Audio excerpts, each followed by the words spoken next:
Okay, we got some of the stuff done to it I wanted to get done. I'm going to make some new lines up that aren't quite, I reused what I had. But the new magnafuel regulators are on it. This one goes to carburetor. This one is going to be strictly for the nitrous oxide, for the fuel side. That's why it's got a feed line hooked to it, pressure gauge in it, but there's no out ports. And this pump is hooked up, but there's no fuel coming up to it yet. Got the 1050 Brawler on there. No, it's not a Dominator. It's just a regular 1050 race car, but it's on there. I just got through running it. It's still hot. Driving it around, playing with everything a little bit. Had to bump the timing up a little bit for the bigger carburetor. But got it all done. I haven't got the seat belts mounted yet, but we're going to work on that. Get the air fuel ratio gauge, transmission temperature gauge. Everything's run for the temp gauge. I've just got to mount the gauge and hook everything in. But the sensor's already, sending unit's already in and everything. Did get the trans brake button over here hooked up. The line locks on this side. There's a safety power switch right here to send power to this for the trans brake. But yeah, get the other seat cover on it. Eventually get door panels on it. But right now, since we got it running, we can play with it. We're basically just going to do that. We're going to play around with it and kind of hold up on it for a little bit. Went to order a hood from S10 because they had a 6-inch cow hood for $377 versus over $500 for a hardwood. But it was a 9 to 10 week wait through VFN Fiberglass is who they get their hoods from. Not to mention they wanted $289 shipping. I can buy a hardwood through Amazon for $501 or $502 and being a Prime member get free shipping. So I wasn't spending, close to $670 on a hood. So, but we canceled the order. They refunded everything. Looks like my grandson's been drawing on the truck. I did, you can barely see them, but they're UPR axle tube braces for a Mustang for an 8.8, but they're on there.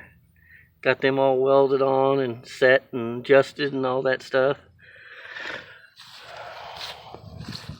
But that's about all that's going to get done to this for a while. A, I'm trying to get my house painted. B, I want to start getting something done to the Jimmy. My son's wanting to get started on his build. And we're still looking for an old cab and front clip or old truck so we can put that body over on that other chassis that has the old engine and transmission out of this truck in it. Make this kind of like a rat rod or something just to play with. But front wheels and tires are on it now.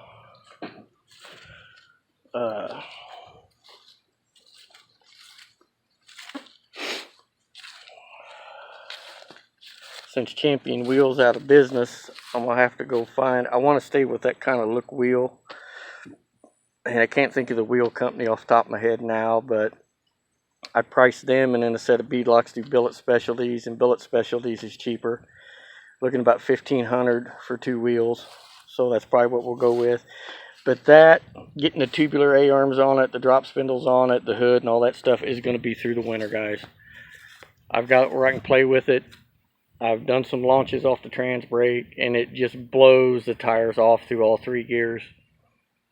First gear, rev limiter, second gear, rev limiter, third gear, it's against the rev limiter.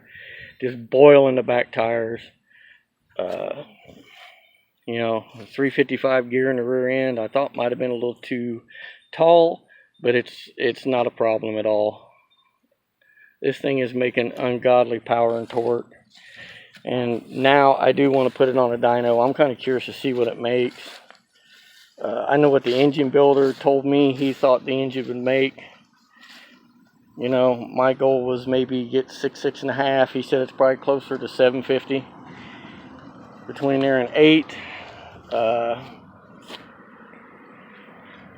But it runs good. My little dual radiator setup. This thing will literally set here today It's about 95 degrees out. Humidity's probably 50-60%. And it sat out there and idled for a good 40 minutes while I was playing with the carburetor and so forth. And this radiator showed about 185, 190. Of course, it's circulating through it all the time.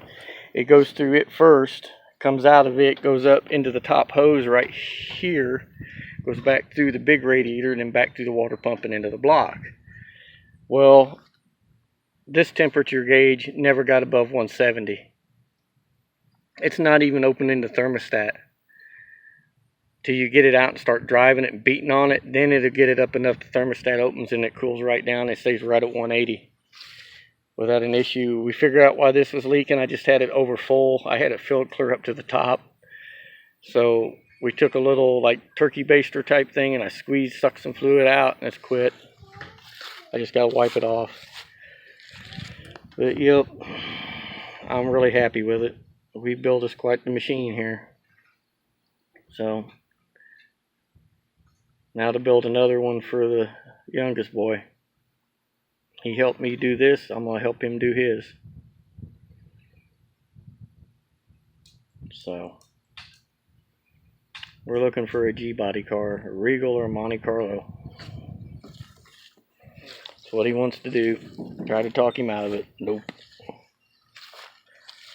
So there you go. I'll put more up when I have more. But for now, we're going to kind of take a break on it. The gentleman that was messaging me on Messenger, if there's anything else I can help you with that I know. I'm not a guru on this stuff, but I know what works for me. And this is the fourth time I've done this fat block in the truck.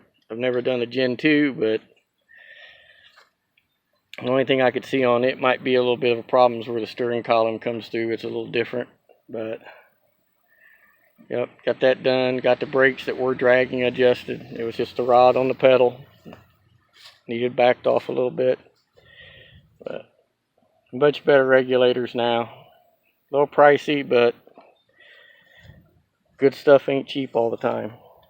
And nothing against Holley. I know a lot of guys use Holley regulators on nitrous motors and stuff, but I just felt better with these on there.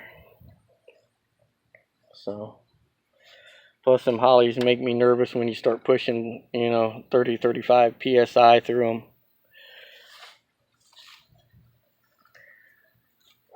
And before anybody says anything about Dash 6 will support a lot of power as long as you got the flow, and I got the flow. 220 gallons per hour.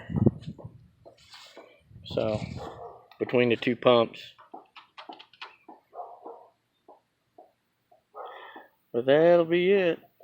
And I kept my little cheesy strut, a little made in China wing strut or whatever for like a tuner car wing. Yeah, but it works. Keeps us from flopping around. But I may make one more video on it when we get the rest of the stuff. And as we do stuff, I'll video it.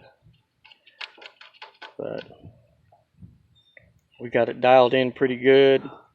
Might play with it a little bit more of the timing and so forth on it. When we first put it on, it had a dead spot. And we got rid of that. But there you go.